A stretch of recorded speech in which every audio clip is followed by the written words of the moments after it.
their comp is based around that Yasuo getting off his ultimate on a lot of people in order nice, to guard that damage. Going to be nice. I've got to admit, the other day I was playing Gragas for the second time and I came up with Yasuo mid. And it's very, very, very disheartening when he throws out that wind wall just as you've thrown out the explosive cask. It's like, Oh, that's true. I didn't mention the wind wall an issue. It's going to be very difficult for him to do that in the middle of getting assault and batteried, though. Yeah. So we'll see how it all pans out. Yeah, so it's going to be blocking the culling. It's going to be blocking the thresh hooks. It's going to be very interesting. It is on a very long cooldown, though. You have to remember. So he can't exactly block everything. Level 1, it's about 20-something seconds, 24-ish, and then max level, it's probably about 15. So it's got quite long, but it is a life-saving ability if used in the right hands, of course. But especially if you block those ultimates as well, like the explosive cast. Absolutely. Cast with a K. So we've got a minute before this game actually unfolds, and I'm super excited. And I just love watching Yasuo play. It's just, you need those Yasuo mechanics, those sick moves, and hopefully Cookies can show us just how high the potential of that Yasuo in mid lane is. And with those spammable spells as well, I mean, being able to throw out his Q for free all the time, it's very, very scary. And Zeta really needs to watch out for running out of mana if he wants to be able to trade with this Yasuo. So very, very exciting. And you're excited about this Zac being picked up again. And worked out really, really well last game. Ooh, I'm telling you, Zac Jungle is going to be breaking this meta. It's going to be breaking it? That's the thing? Maybe. I don't know. I've always liked Zac, though, so I can't. You gotta stick with your word. Yeah, I don't know. I've always been a fan of Zac. Always have, but I don't know. All right. I do. In the top lane, though, I don't really like Zac. I mean, not Zac. Jace. I just don't like Jace in the top lane at the moment. I just don't think he's all that strong.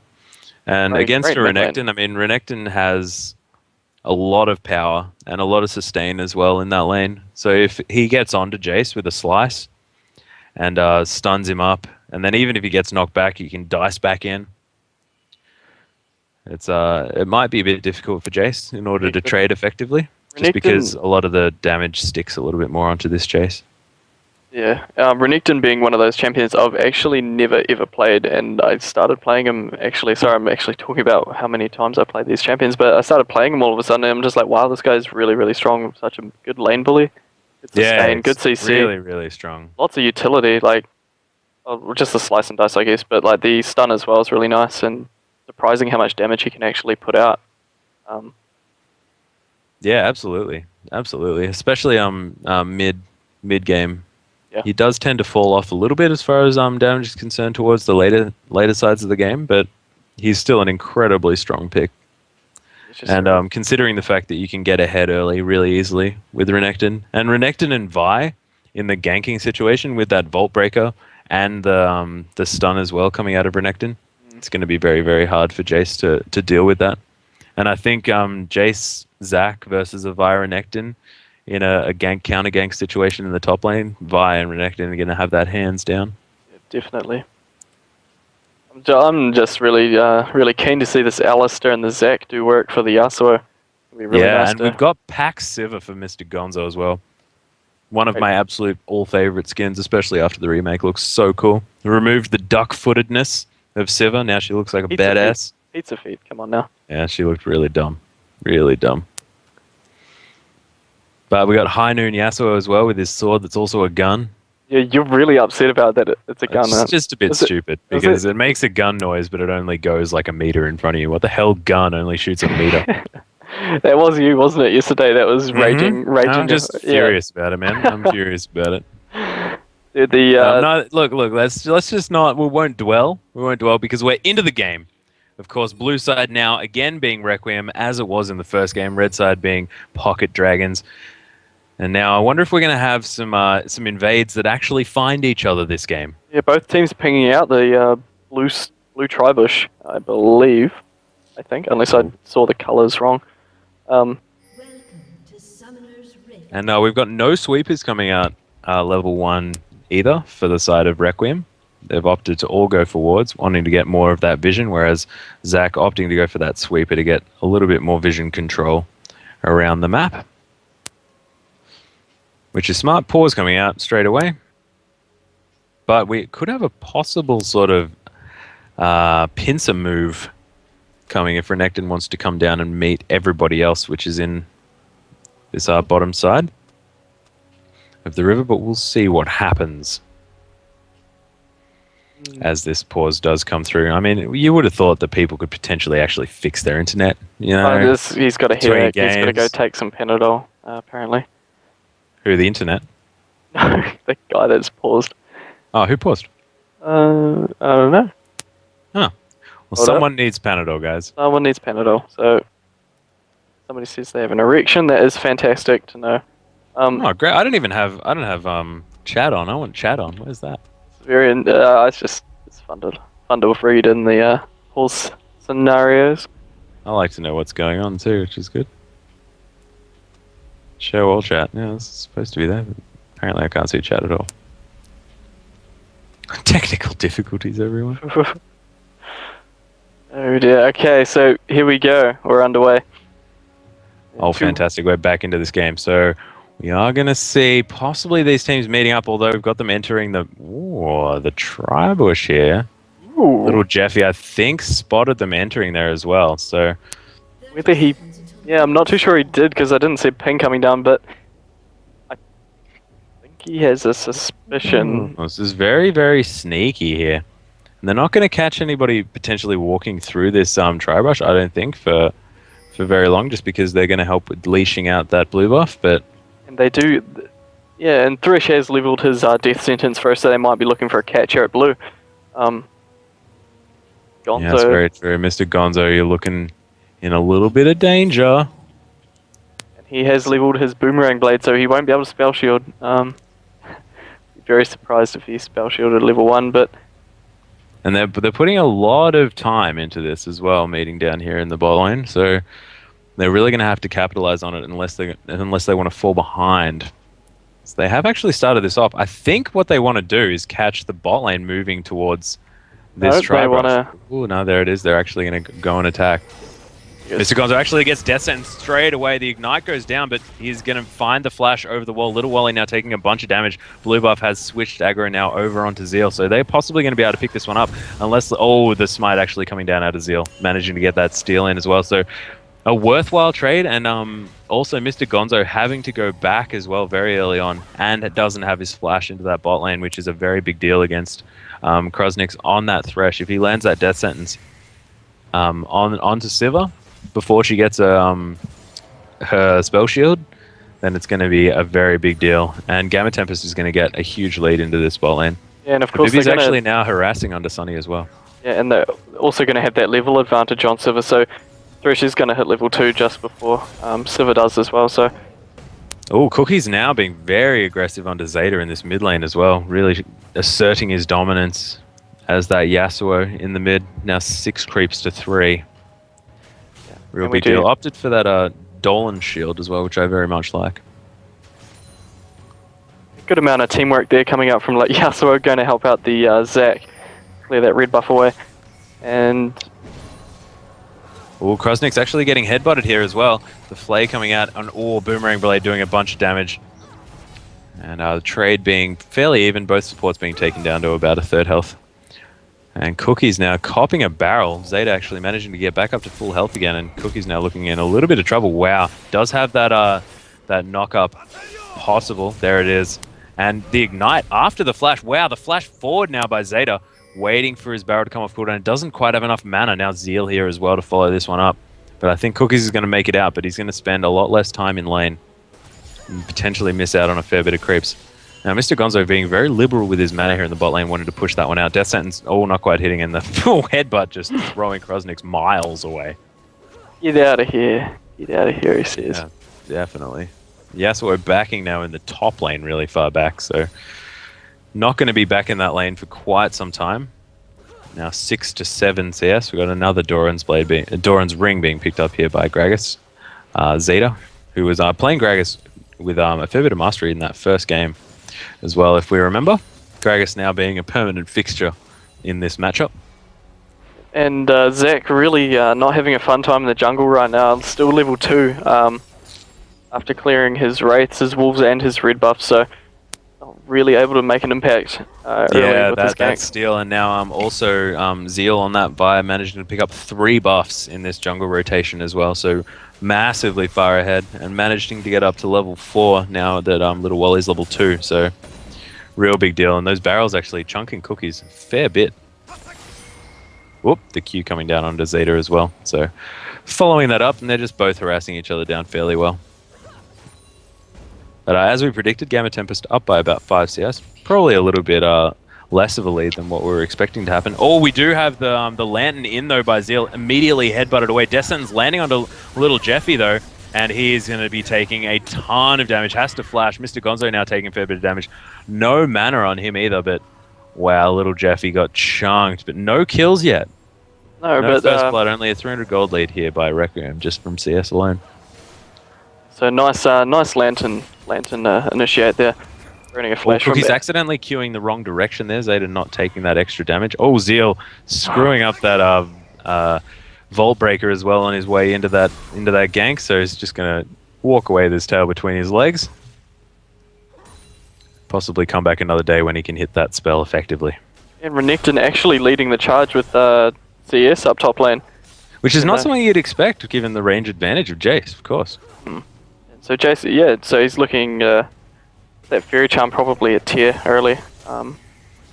Yeah, which is not what we've been seeing from successful Jaces recently. Body Slam actually coming down onto Cookies as well. Zeal not wanting to mess up this Vault Breaker and doesn't land it quite nicely. Does want to get that extra hit with the 3rd stack of his W, but doesn't manage to get that one off. Pulverize actually landing onto Krusnix in the bot lane, and Mr. Gonzo very, very low. Almost 0 mana. Now Cookie's really, really low as well. Zeta also, the Elastic Slingshot now coming in from Zach, does cancel it and walk away. So both mid laners very low. Ooh. Oh, Mr. Gonzo getting death sentenced. Wow, the light actually not landing, but is this Ignite going to be enough? The Spell Shield comes out, but the flash forward from Gamma Tempest immediately gets exhausted and doesn't cop another tower hit. So, wow, a lot of action coming through. A little bit of a wasted flash there by Gamma Tempest, unfortunately. But Krusnix now wanting to come through and get that last auto attack on Sivir, but no joy there either. So they're just going to want to push this one up and potentially back out and possibly pick up some items here to stay in the game against these guys.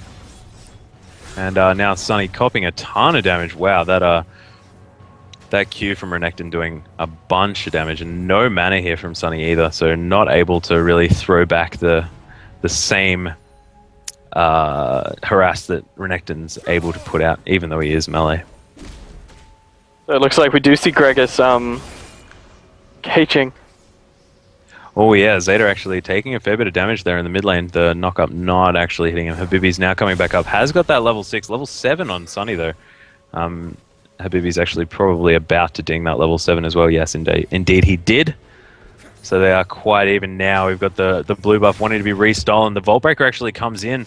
Zach now being chased away from... Oh, this is so sad. Little Wally's actually just getting butchered in this, in his own jungle. But he's actually going to come around and be able to pick that one up. So Zeal not really wanting to stick around. Little Jeffy now coming up to help his little friend secure this blue buff. So the first blue buff of the game for Pocket Dragons. Now I'm going over to Zach. So very nice work. So both teams going down onto Mr. Gonzo as well. Yeah, both teams are not yet to pick up a kill, so both teams are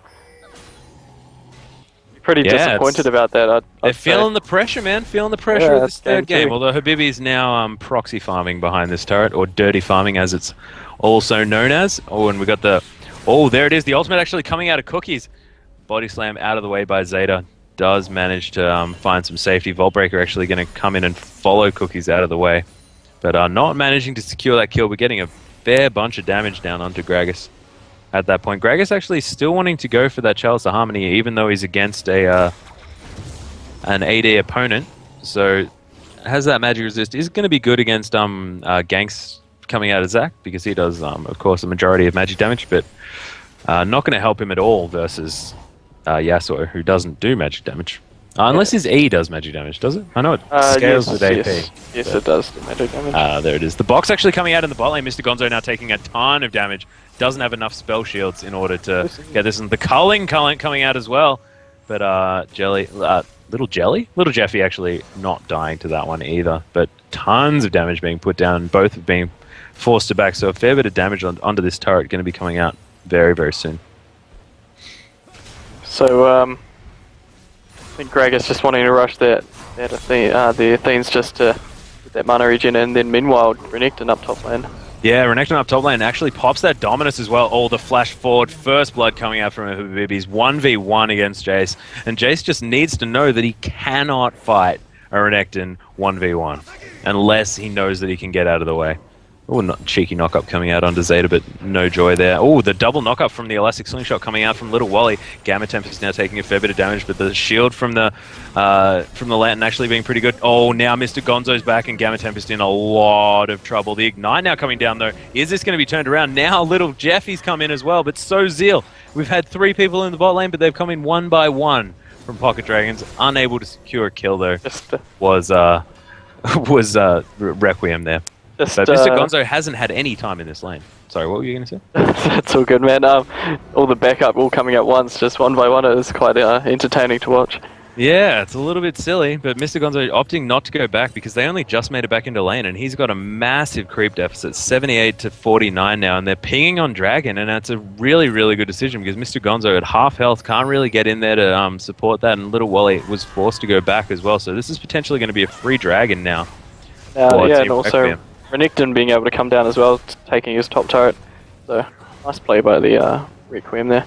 Yeah, and Renekton going for a very aggressive build. Picks up that Brutalizer first off, which we don't often see. You know, we often see Brutalizers picked up, but usually not first. Often if they want to go for a damage item, they're going to be picking up that Hydra for that extra split pushing ability. Oh, Vault Breaker, Assault and Battery, sorry, coming onto Mr. Gonzo. So much damage under the tower. Zeal now tanking that thing up. That's him dead, definitely. But Renekton securing that kill onto Siva. Meanwhile, we've got a fight in the mid lane as well. Cookie's actually getting ignited and explosive cast into the turret. Zeta showing incredible skill on that Gragas.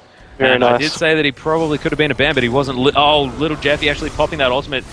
Not taking very much damage now. Oh, Little Wally actually getting taken down as well. Wow, that was so much burst damage. Habibis is gigantic in this bot lane. And Little Wally also being taken down by Gamma Tempest. This is starting to be a bit of a steamroll. And this is the first time that we've seen Requiem with a kill lead at the start of the game. But they're also keeping up with their objective control. So this is going to be a very difficult game. And their CS as well. Yeah, and their CS, which they've always been doing. Yeah. And I don't know how Renekton stayed up in CS when he's been out of his lane for the last forever. But he has. So 4K gold lead in the favor of Requiem. And Cookie's throwing out a cheeky little wind wall there in order to stop the barrel from coming through. I don't think it actually did, though, but it was a little bit cute. Regardless of that.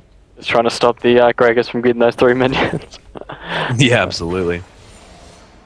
And the Sunfire Cape being built up for Renekton, pretty standard first choice. Probably will go for that Spirit Visage, as most people do, for his second item, if he doesn't decide to finish off that Black Cleaver first.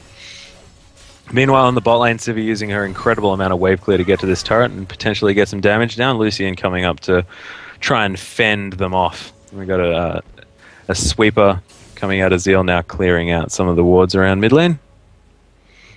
And things have calmed down just a little bit, but Requiem still in a commanding lead of this game with that 4,000 gold. And it looks like we're going to want some pressure here in the mid lane. Zach actually defensively slingshotting his way behind that turret in order to help defend. And Habibis coming up through that mid. Oh, actually the hook landing onto Cookies. That's really, really bad. Assault and Battery, sorry, coming down onto Cookies as well. He's not going to die. Zeal doesn't actually want... Oh, there it is. The flash forward into the body slam coming out from Zeta. Really, really great play. And he's just a brilliant Gragas. Oh, takes the Lantern as well out. And he was definitely dead unless that brilliant Lantern from Krosnik's coming out. Krosnik's showing that he can definitely play some Thresh, even though he didn't have the best game last game. And they're going to take that turret as well. 6-1 in kills and 3 turrets to 1. And just extending that gold lead every single time. So really, really nicely played. Yeah, really well done by Thresh there to get his Gragas out of the bad spot he was in. So now they're without a Silver ulti. Yeah, absolutely. And also that death sentence onto Cookies as well under the tower. That was brilliant as well. Krasnik's really just playing to his strengths. Instead of having 0-4-0, which he was, I think, last game, he's now 0-0-4, which is a definite upgrade from what was happening. So Krasnik